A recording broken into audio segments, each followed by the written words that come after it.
Hello and welcome, ladies and gentlemen. There's something on my mind that I want to share with you today. It's about African leaders. Let's face it, pre-colonial days, when there were very few educated Africans, other people had the audacity to march into Africa, divide Africa like a piece of oversized cake and cut Africans away to foreign lands. But those days are gone. Those earliest visitors brought something beneficial to Africans regardless. They brought education. Good education frees your mind. It makes you want to be in the know, knowledge, intelligent. You develop good perspective. You're able to discern what is right from wrong. If you walk past a bad road, you just know that something needs doing to fix it. They brought education.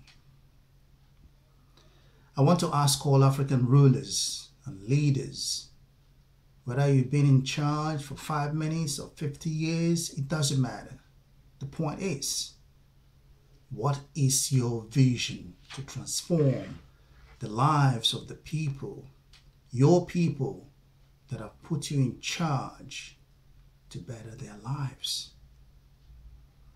Now, if you are unable to answer that question, which I believe is quite simple, you do not deserve to come any closer to the base of power, not even to think about taking charge of it. Because when you do take charge of power, you're taking responsibility of people's lives. Let me ask you again, what is your vision moving forward? How are you going to transform the lives of those who have put you in charge for the better? Africa has come a long way with nothing to show for it. So it's about time these rulers and leaders of African nations wake up to their responsibilities towards their people and stop, repeat, and stop making Africa look like the dumping ground of all nations. Stop making Africa look like a nation with no respect for human lives. It's disgraceful. Now, knowing what we know today is hard to fathom that African nations still have leaders, rulers without vision of progress for the nations they govern. When one gets into the position of power, I believe anyone with common sense would expect the leadership to have a worked out plan, a vision, and the zeal to make changes for progress for the common good of the governed. Even if it's only one good legacy left behind, people will always remember that when you were in charge, you performed X. It's just pitiful that most African leaders, male, female, doesn't matter, seem to possess one-track mind. And that is to steal and enrich themselves and family from the public purse. History has it that so many rulers of African states have stolen millions and subsequently moved them abroad. Why? It's still happening.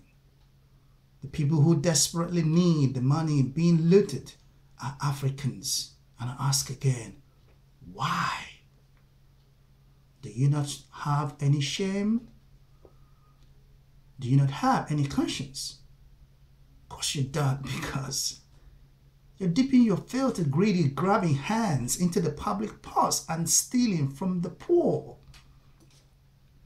I would have sworn that education makes people smarter, that every person in any position of power would work to transform the lives of the people who'd put them in there in the first place.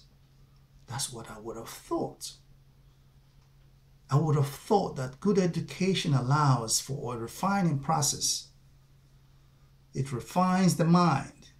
Services should not be about enrichment. Satisfactory payment, by all means, but never about stealing from your public's purse. Take a good look around you, African leaders. Is it good roads that you are proud you've delivered to the people? Is it water, clean running water, basic necessities? What? Where in Africa? Come on, you tell me. Is it in Nigeria? Is it Liberia, Ghana, Congo? Look at what is happening in South Sudan. Come on. Those who were supposed to be in charge are the same, tackling for power. Innocent citizens are displaced and properties are destroyed. Unnecessary war has caused famine in the land. People are dying. Is that supposed to be happening in 2017? Shame on you. It's utterly disgusting. Now, if you're a leader in an African state, the best you can do for your nation and its citizens is to have a simple vision of how to make things better for the people, for your people. Africa, as you know, is the second largest continent in landmass and population. Why do you have to be the whipping boy among the comedy of nations? You don't have good roads. No established infrastructure in place to drive business and improve lives. What is it you do have? The land. You have the land, and yet you're unable to feed your people well. Why? It's about time African leaders wake up to their full soul responsibilities, whoever they are. It is depressing that anytime one switches on the television, what confronts the eyes are skinny children, disease, poor parents who want to do more for their families but can't do a lot. Hospitals that are poorly equipped, even when they might have well-trained doctors and nurses.